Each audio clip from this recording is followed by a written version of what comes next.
Hello বন্ধুরা, সবাইকে স্বাগত জানাই স্টাডি সাকসেস কোচিং সেন্টারে। বন্ধুরা, আবারও চলে এসেছি আর একটি সিএইচএসএল 2024-এর জিকে ক্লাস নম্বর 34 নিয়ে। তো আগের যে ক্লাসগুলো রয়েছে প্রত্যেকটা ক্লাস তোমরা দেখে নেবে, আর মাত্র দুখানা ক্লাস করালে কিন্তু এই সিএইচএসএল 2024-এর প্রত্যেকটা শিফট, যে যতগুলো শিফটে এক্সাম হয়েছিল প্রত্যেকটা শিফট কমপ্লিট হয়ে যাবে, আর মাত্র দুখানা ক্লাস। ঠিক আছে? তো এই ক্লাসগুলো আপকালীন তোমাদের সকল এক্সামের জন্য গুরুত্বপূর্ণ। আপকালীন তোমাদের আরআরবি এবং এসএসসি অর্থাৎ স্টাফ সিলেকশন কমিশন দুটো এক্সামের কিন্তু এক্সামে যতগুলো এক্সাম হয় প্রত্যেকটা এক্সামের জন্য ভেরি ভেরি ইম্পর্টেন্ট। কেননা আমরা এখানে যেভাবে আলোচনা করি প্রত্যেকটা কোশ্চেন, যে সকল কোশ্চেনে এক্সট্রা ডিটেলস দরকার সেগুলো দিয়েই কিন্তু আলোচনাগুলো করে থাকি। তো এক্সট্রা ডিটেলস দেওয়া মানে কি না, একটা কোশ্চেন থেকে তোমরা কিন্তু আরও অনেক কোশ্চেন পেয়ে যাবে, মানে অনেক কোশ্চেনের অ্যান্সার ওখানে অ্যাড হয়ে যায়, তাই কি না? এই কারণে আমাদের ক্লাসগুলো তোমাদের জন্য ভেরি ভেরি ইম্পর্টেন্ট। তো আগের ক্লাসগুলো যারা দেখোনি দেখে নাও। তো চলো এবার শুরু করি। আজকে যেটা আলোচনা করবো আগে দেখে নাও। 11/7/2024 সেকেন্ড শিফটের যে এক্সাম হয়েছিল সেই এক্সামের জেনারেল নলেজের কোশ্চেনগুলো নিয়ে আলোচনা করব। তো প্রথম কোশ্চেন দেখো কী রয়েছে এখানে। প্রথম কোশ্চেন রয়েছে যে কোন বছরে রাজীব গান্ধী খেলরত্ন পুরস্কারের নাম পরিবর্তন করে মেজর ধ্যানচাঁদ খেলরত্ন পুরস্কার রাখা হয়, যা দেশের সর্বোচ্চ ক্রীড়া সম্মান। বলো, আমাদের দেশের সর্বোচ্চ ক্রীড়া সম্মান যেটা হচ্ছে বর্তমানে ধ্যানচাঁদ খেলরত্ন পুরস্কার। তো এখানে এই ধ্যানচাঁদ খেলরত্ন পুরস্কার, এটা কিন্তু রাজীব গান্ধী খেলরত্ন পুরস্কার আগে ছিল, তো সেটা নাম পরিবর্তন করে ধ্যানচাঁদ খেলরত্ন পুরস্কার রাখা হয়েছে। তো এটা কবে রাখা হয়েছে না, এটা রাখা হয়েছে 2021 সালে। 2021 সালে, ভালো করে সালটা মনে রাখো। 2 নম্বর কোশ্চেন দেখো, ভারতীয় সংবিধান যুগ্ম তালিকার ধারণাটি দেশ থেকে ধার করা হয়েছে। আমাদের ভারতের সংবিধানের যে যুগ্ম তালিকা, এই যে ধারণাটা, এটা কোন দেশ থেকে ধার করা হয়েছে? তো বিভিন্ন দেশ থেকে বিভিন্ন সংবিধানের বিভিন্ন কিছু ধারা কিন্তু নেওয়া হয়েছে। ঠিক আছে? তো বলো, এই যুগ্ম তালিকা যেটা কোথা থেকে নেওয়া হয়েছে? এটা নেওয়া হয়েছে অস্ট্রেলিয়া থেকে। অস্ট্রেলিয়া থেকে ধার করা নেওয়া হয়েছে। আমরা যে এসএসসির এমটিএসের জন্য যে জিকে পিডিএফটা বানিয়েছি 6200+ এমসিকিউ উইথ এক্সট্রা ডিটেলস দিয়ে, ওই পিডিএফের মধ্যে কিন্তু এই সকল নোটসগুলো কিন্তু রয়েছে। কোন দেশ থেকে কোনটা ধার করা হয়েছে পুরো এ টু জেড সমস্ত কিছু পরপর। যারা পিডিএফ নিয়েছে তারা দেখেছে নিশ্চয়ই, তোমরা দেখেছো পিডিএফের মধ্যে কী কী রয়েছে। তো ওইভাবে তোমরা যদি কেউ পিডিএফটা নিতে চাও তাহলে স্ক্রিনে দেওয়া যে হোয়াটসঅ্যাপ নাম্বার দেখতে পাচ্ছ, এই হোয়াটসঅ্যাপ নাম্বারে মেসেজ করো। শুধুমাত্র জিকে পিডিএফটা যদি নিতে চাও তাহলে 149 টাকা পড়বে। ঠিক আছে? আর এছাড়াও অস্ট্রেলিয়া থেকে কী কী যুগ্ম তালিকা তো নেওয়াই হয়েছে, তার সঙ্গে ব্যবসায়ের স্বাধীনতা, বাণিজ্য ও সহবাস, আর হচ্ছে সংসদের 2টি কক্ষের যৌথ অধিবেশন। এগুলো কিন্তু অস্ট্রেলিয়ার সংবিধান থেকে ধার করা হয়েছে। তারপরে দেখো ইউআইডিএআই নিম্নলিখিত কোন মন্ত্রণালয়ের এখতিয়ারের অধীনে? ইউআইডিএআই এটা কিন্তু ইলেকট্রনিক্স এবং তথ্য প্রযুক্তি মন্ত্রণালয়ের অধীনে কিন্তু রয়েছে। তারপরে 4 নম্বর দেখো কী রয়েছে, মহিলা সম্মান সঞ্চয় সেভিং সার্টিফিকেট সম্পর্কে নিম্নলিখিত বিবৃতিগুলির মধ্যে কোনটি 31 মার্চ 2024 অনুযায়ী ভুল? বলো, মহিলা সম্মান সেভিং সার্টিফিকেট সম্পর্কে কোনটা ভুল রয়েছে? যেটা ভুল রয়েছে সেটা হচ্ছে অপশান নাম্বার 2, প্রকল্পের মেয়াদ 5 বছর। এটা ভুল। সঠিকগুলো দেখে নাও।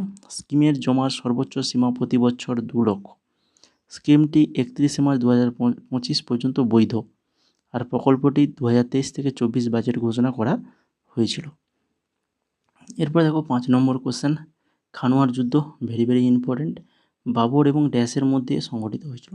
তো অনেক সময় আসে যে খানোয়ার যুদ্ধ কবে হয়েছিল, তো এখানে কি জিজ্ঞেস করেছে কাদের মধ্যে হয়েছে? বাবর এবং তার সঙ্গে আর কে ছিল? রাণা সাঙ্গার সঙ্গে হয়েছিল খানোয়ার যুদ্ধ। কত সালে না হচ্ছে 1527 সালে 16ই মার্চ বাবরের মুঘল বাহিনী এবং রাণা সাঙ্গার নেতৃত্বে রাজপুত কনফেডারেসির মধ্যে সংগঠিত হয়েছিল। আগ্রা থেকে প্রায় 60 কিলোমিটার পশ্চিমে খানোয়ার শহরে যুদ্ধটি হয়েছিল, আর যুদ্ধে মুঘলরা বিজয়ী হয়েছিল, অর্থাৎ বাবরের মুঘল বাহিনী বিজয়ী হয়েছিল। তারপরে দেখো 6 নম্বর কোশ্চেন, সমাজের সুবিধাবঞ্চিত গোষ্ঠীর মধ্যে শিক্ষা এবং সামাজিক অধিকার প্রচারের লক্ষ্যে 1870 দশকে মহারাষ্ট্রের পুনে জেলায় কোন সংস্থাটি শুরু হয়েছিল? সমাজের সুবিধাবঞ্চিত গোষ্ঠীর মধ্যে শিক্ষা এবং সামাজিক অধিকার প্রচারের লক্ষ্যে মহারাষ্ট্রের পুনেতে, বলো পুনেতে কোনটা, কোন সংস্থা শুরু হয়েছিল? না হচ্ছে সত্যশোধক সমাজ। অপশান নাম্বার 4 সত্যশোধক সমাজ। এখান থেকে যে কোশ্চেনটা বারবার বিভিন্ন এক্সামে আসে, সত্যশোধক সমাজ বর্তমান মহারাষ্ট্রে 1873 সালে জ্যোতিরাও ফুলে দ্বারা প্রতিষ্ঠিত হয়েছিল। কার দ্বারা প্রতিষ্ঠিত হয়েছিল? জ্যোতিরাও ফুলে। কত সালে? 1873 সালে। কোথায়? না মহারাষ্ট্রে। এই সকল কিন্তু এই একটা লাইন থেকে বিভিন্নভাবে কোশ্চেন কিন্তু হতে পারে, তাই কি না? তারপরে দেখো 7 নম্বর কোশ্চেন, কে প্রস্তাব করেছিলেন যে আলো তরঙ্গ দ্বারা গঠিত যা তার গতির দিকে লম্বভাবে প্রচারিত হয়? আলো তরঙ্গ দ্বারা গঠিত যা তার গতির দিকে লম্বভাবে প্রচারিত হয়, কে বলছিল? না হচ্ছে হাইজেন এই প্রস্তাবটি করেছিলেন। তারপরে দেখো গুন্ডেচা ভাইরা। গুন্ডেচা ভাইরা কোন হিন্দুস্তানি সঙ্গীত ঘরানার সাথে সম্পর্কিত? গুন্ডেচা ভাইরা এরা হচ্ছে ডাগরি ঘরানার সাথে সম্পর্কিত। এখান থেকে দেখে নাও, ভোপালের গুরুকুল ধ্রুপদ সংস্থার প্রতিষ্ঠাতা গুন্ডেচা ভাইরা হিন্দুস্তানি সঙ্গীতের প্রাচীনতম রূপ ধ্রুপদকে পুনর্জীবিত এবং পরিবেশনের জন্য পরিচিত। 2012 সালে দুই ভাইকে একসাথে পদ্মশ্রী প্রদান করা হয়েছিল। গুন্ডেচা ব্রাদার্স হলেন ধ্রুপদ ধারার দাগর বাণীর ভারতীয় ধ্রুপদী গায়ক।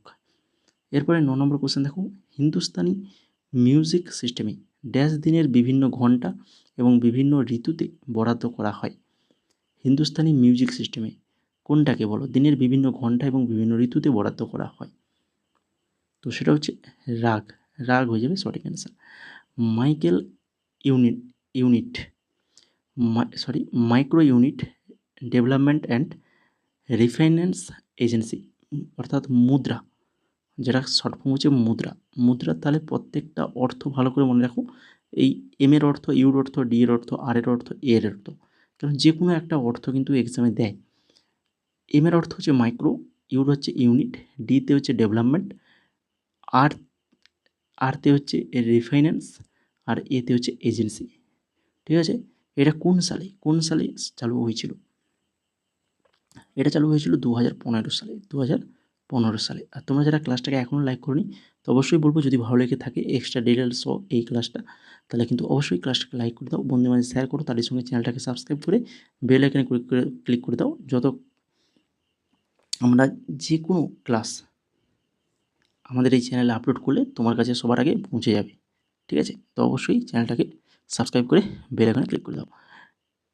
এবার বলি যে পিডিএফের কথা আগেই বলেছিলাম, এমটিএস 2025-এর জন্য আমরা তৈরি করেছি জিকে, কারেন্ট অ্যাফেয়ার্স, স্ট্র্যাটেজি এবং ইংলিশ, এই 4খানা পিডিএফ। মূলত তোমরা জিকে পিডিএফটা সমস্ত এক্সামের জন্য পড়তে পারবে। আরআরবি এবং এসএসসি এক্সামের জন্য, সমস্ত এক্সামের জন্য জিকে পিডিএফটা কিন্তু পড়তে পারবে, কারেন্ট অ্যাফেয়ার্সটাও পড়তে পারবে। তো যদি এই 4খানা পিডিএফ নাও, মূল্য পড়বে 199 টাকা। যদি ডেমো দেখতে চাও তাহলে আমাদের টেলিগ্রামে চলে যাও, টেলিগ্রামে গেলে ওখানে কিন্তু ডেমো দেখতে পাবে। তাছাড়া এই ক্লাসের ডেসক্রিপশানে ডেমো ভিডিও লিঙ্ক রয়েছে, সেই লিঙ্কে আমি ডেমো দেখিয়েছি, ভিডিও বানিয়ে দিয়েছি যে পিডিএফের মধ্যে কী কী রয়েছে। তো সেটা দেখে তোমরা কিন্তু পারচেজ করতে পারো। মূল্য 199 টাকা চারটার জন্য। আর যদি একটা নাও জিকে, শুধুমাত্র জিকে, তাহলে 149 টাকা। ঠিক আছে, এই স্ক্রিনে দেওয়া হোয়াটসঅ্যাপ নাম্বারে মেসেজ করো যদি নিতে চাও। তো এবার দেখো 11 নম্বর কোশ্চেন, এ কালামের সাথে বি কালাম অর্থাৎ নৃত্য আর রাজ্য মেলাতে হবে, যেটা আমরা বারবার বলে এসেছি। এই সিএইচএসএল 2024-এর ক্লাসে অনেকবার আলোচনা করেছি কোন নৃত্য কোন রাজ্যে উদ্ভূত হয়েছে, তাই কি না? যেমন ভারতনাট্যম কতবার বলেছি বলো তো? অনেকবার। এছাড়া আমরা 2024-এ যখন সিএইচএসএল ক্লাস করিয়েছিলাম, 2024-এ, এখন 25-এ করাচ্ছি, 2024-এ যে করিয়েছিলাম সেখানেও আমি বারবার বলেছিলাম যে এই ভারতনাট্যম কিন্তু এক্সামে আসবেই আসবে। তো সেই মতো এই 2025-এর আমরা যে ক্লাসগুলো করাচ্ছি সেখানে দেখতে পাচ্ছ ভারতনাট্যম থেকে কতগুলো কোশ্চেন এসছে কি না? বলেছি এগুলো আসবে। তো ভারতনাট্যম কী হবে? না ভারতনাট্যম হবে তামিলনাড়ু, তাই কি না? মোহিনীআট্যম কী হবে? না মোহিনীআট্যম হচ্ছে কেরালা। গারবা কী হবে? গুজরাট। সাত্রিয়া কী হবে না, সাত্রিয়া হচ্ছে আসাম। তো মিলে গেল। তাহলে কোথায় দেখো, একের সঙ্গে বি, দুইয়ের সঙ্গে সি, তিনের সঙ্গে এ, তো সেটা আছে একমাত্র 4, অপশান নাম্বার 4-এ রয়েছে, তাই কি না? এরপর দেখো 12 নম্বর, মাইক্রোসফট পাওয়ার পয়েন্টে স্লাইড পেস্ট করতে কোন শর্টকাট কি ব্যবহার করে? মাইক্রোসফট পাওয়ার পয়েন্টে স্লাইড পেস্ট করতে Ctrl+P, না যারা ভাবছো একদম ভুল ভাবছো, সঠিক অ্যান্সার হবে Ctrl+V। ভারতের যে কোনো নাগরিক দেশের অধীনে তার ভারতীয় নাগরিকত্ব ত্যাগ করার ঘোষণা দিতে পারেন। ভারতের যে কোনো নাগরিক কোন আইনের মাধ্যমে, না হচ্ছে নাগরিকত্ব আইন 1955, নাগরিকত্ব আইন 1955 অধীনে তার কিন্তু নাগরিকত্ব ত্যাগ করার ঘোষণা করতে পারে। 14 নম্বর দেখো, কোন সালে বিজ্ঞানী ত্রয়ী, অ্যাভেরি, ম্যাকলিওড এবং ম্যাকার্টি প্রমাণ করেছিলেন যে ভাইরাস ছাড়া সকল জীবের জিনগত উপাদান হিসেবে ডিএনএ রয়েছে। এটা কত সালে ঘোষণা করেছিল, না হচ্ছে 1944 সালে বলেছিল। তারপরে দেখো এল নিনো, লা নিনো আর এল নিনো দুটো হয়। তো এল নিনো একটা জলবায়ু প্যাটার্ন যা কোন মহাসাগরের ভূপৃষ্ঠের জলের অস্বাভাবিক উষ্ণতা বর্ণনা করে? কোন মহাসাগর? সঠিক অ্যান্সার প্রশান্ত মহাসাগরের ভূপৃষ্ঠের জলের অস্বাভাবিক উষ্ণতা বর্ণনা করে এল নিনো। তারপরে 16 নম্বর, এমএস এক্সেলের সূত্র সবসময় নিচের কোন চিহ্ন দিয়ে শুরু হয়? এমএস এক্সেলের সূত্র সবসময় সমান চিহ্ন দিয়ে, তারপরে ধরো যোগ করলাম, সমান চিহ্ন দিয়ে ব্র্যাকেট দিয়ে, এবার যে কোন কলাম থেকে কোন কলাম, কোন রো থেকে কোন, তো এগুলো করতে হয়। তো প্রথমে সমান দিতে হয়। তারপরে দেখো 17 নম্বর, সিঙ্গেল সমান ডবল নয়, সিঙ্গেল। 17 নম্বর দেখো, প্রথম এশিয়ান গেমস কখন এবং কোথায় অনুষ্ঠিত হয়? প্রথম এশিয়ান গেমস কবে এবং কোথায়? দুটো চেয়েছে এখানে, অপশান নাম্বার 3 হয়ে যাবে সঠিক অ্যান্সার। 1951 সালে নয়াদিল্লিতে। তারপরে 18 নম্বর, আগস্ট 2021 লাক্ষাদ্বীপের প্রশাসক প্রফুল্ল খোদা প্যাটেল তুলে ধরেছিলেন যে ড্যাশ স্টাইলের ওয়াটার ভিলা একটি প্রকল্প, যা এই ধরনের প্রথম শীঘ্রই লাক্ষাদ্বীপে স্থাপন করা হবে 800 কোটি টাকা ব্যয়ে, যা কেন্দ্রশাসিত অঞ্চলের প্রাকৃতিক সৌন্দর্যের পর্যটকদের আকর্ষণ করার লক্ষ্যে। তো ড্যাশ স্টাইলের ওয়াটার ভিলা কোন স্টাইলের, না হচ্ছে মালদ্বীপ স্টাইলের। 19 নম্বর, বালা সরস্বতীকে, যাকে বিদ্বান এবং পণ্ডিতরা শিশু প্রবক্তা হিসেবে গণ্য করেছিলেন, তিনি ড্যাশ নৃত্যের পুনর্জীবনের গুরুত্বপূর্ণ ভূমিকা পালন করেছিলেন? বলো, বালা সরস্বতী কোন নৃত্যের সাথে যুক্ত? এইভাবে কোশ্চেন আসে। তো ভারতনাট্যম নৃত্যের সাথে যুক্ত।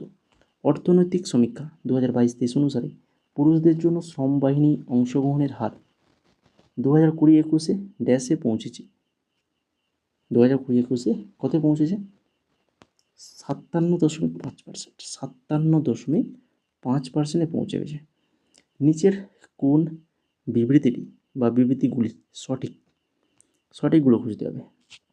রেডিও সম্প্রচার ভারতের 1923 সালে রেডিও ক্লাব অফ বোম্বে দ্বারা শুরু হয়েছিল, একদম সঠিক রয়েছে। অল ইন্ডিয়া রেডিও 1936 সালে প্রতিষ্ঠিত হয়েছিল, এটাও সঠিক, ভালো করে সালগুলো মনে রাখো। 1976 সালে টিভি অল ইন্ডিয়া রেডিও থেকে ডিলিঙ্ক করা হয়েছিল এবং দূরদর্শন হিসেবে একটা পৃথক পরিচয় পেয়েছিল, এটাও সঠিক। তাহলে 1, 2, 3 তিনটেই কিন্তু এখানে সঠিক রয়েছে। সবুজ বিপ্লবের দ্বিতীয় পর্বের কোনটি সত্য নয় বলতে হবে? সবুজ বিপ্লবের দ্বিতীয় পর্ব যেটা সত্য নয় সেটা হচ্ছে অপশান নাম্বার 3। এটি 1960 থেকে 1970 দশকের অন্তর্ভুক্ত করা হয়েছিল, এটা কিন্তু ভুল। সঠিকগুলো জেনে রাখো, কেন সঠিকগুলো জানা অবশ্যই দরকার। পরবর্তীতে কিছু ভুল থাকবে, তার মধ্যে একটা সঠিক দেবে, সঠিকটা খুঁজতে বলতে পারে, ঠিক আছে? এই জন্য সঠিকগুলো জেনে রাখো। এটি ভারতের শুষ্ক ও আধা শুষ্ক অঞ্চলে বসবাসকারী কৃষকদের দ্বারা গ্রহণ করা হয়েছিল। এটি শুষ্ক থেকে আর্দ্র চাষের জন্য উল্লেখযোগ্য স্থানান্তর সহ এলাকায় চালু করা হয়েছিল। এটি 1980-র দশকের সময়কে অন্তর্ভুক্ত করে। এটা ভালো করে মনে রাখো, 1980-র দশকের সময় অন্তর্ভুক্ত করে। 23 নম্বর কোশ্চেন দেখো, ভারতীয় নদীর নিচের কোন জোড়া পশ্চিম দিকে প্রবাহিত হয়? তো পশ্চিম বাহিনী নদী, আমরা বারবার যেখানে আমরা যতগুলো কোশ্চেন দেখেছি বেশিরভাগ জায়গায় কিন্তু পশ্চিম বাহিনী নদী যখনই জিজ্ঞেস করেছে পশ্চিম দিকে প্রবাহিত নদী, তখনই কিন্তু সেখানে অপশানে সবসময় নর্মদা দেওয়া থাকে। ঠিক আছে, নর্মদাটা বেশিরভাগ অপশানেই থাকে। তো নর্মদাটা ভালো করে মনে রাখো, তারই সঙ্গে তাপি এটাও মনে রাখো, দুটোই কিন্তু পশ্চিম দিকে প্রবাহিত নদী। 24 নম্বর কোশ্চেন দেখো, চেথিয়াগিরি বিহার উৎসব প্রসঙ্গে নিম্নলিখিত বিবৃতি বিবেচনা করুন এবং সঠিক বিকল্প নির্বাচন করুন। সঠিক বিকল্প, তিনটে বিকল্প এখানে দেওয়া রয়েছে। এটি বৌদ্ধ উৎসব, এটি মধ্যপ্রদেশের সাঁচিতে অনুষ্ঠিত হয়, এটি সারিপুত্র এবং মঙ্গলানায়ের উপাসনা করা হয়। তো তিনটে যে তথ্য দিয়েছে এখানে, তিনটেই কিন্তু এখানে সঠিক দিয়ে দিয়েছে একদম। তাহলে চেথিয়াগিরি বিহার উৎসব ভালো করে মনে রাখো, এটা একটা বৌদ্ধ উৎসব। ঠিক আছে, কোথায় হয়ে থাকে না মধ্যপ্রদেশের সাঁচিতে। আর সারিপুত্র এবং মহামঙ্গলানার উপাসনায় করা হয়। তিনটে তথ্য ভালো করে মনে রাখো, এখান থেকে আরও তিনটে কোশ্চেন হয়ে যাবে পরবর্তীতে। ঠিক আছে, লাস্ট কোশ্চেন আছে ক্লাসের 25 নম্বর, ভারতের প্রাচীনতম ফুটবল টুর্নামেন্ট প্রথম ডুরান্ড কাপ কোথায় অনুষ্ঠিত হয়েছিল? প্রথম ডুরান্ড কাপ কোন খেলার সাথে যুক্ত? ফুটবল খেলার সাথে যুক্ত। মনে রাখো কোথায় অনুষ্ঠিত হয়েছিল এটা হয়েছিল সিমলাতে অনুষ্ঠিত হয়েছিল।